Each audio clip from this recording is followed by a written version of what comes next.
kalsiy va batlarni me'yoridan ortiq ko'p iste'mol qilish ham zarar keltirishi mumkin. Agar qonda kalsiy miqdori oshib ketsa, buyraklarda kalsinatlar, tuzli qumlar yig'iladi.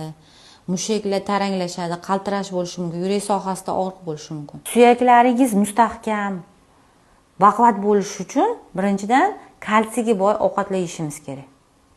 Va ikkinchi qoida bu harakat. Mana suyak mineral zichligida osteoblast, osteoklast degan hujayralar bor. Osteoblastlar hisobiga yangi suyaklar hosil bo'ladi. Osteoklastlar esa kostning rezorbsiya, ya'ni parchalanishga olib keladi.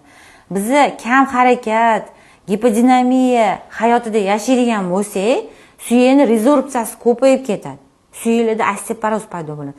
Agar harakatda yursangiz, yangi suyak bo'ladi, mahkam bo'ladi, suyaklaringiz qattiq bo'ladi.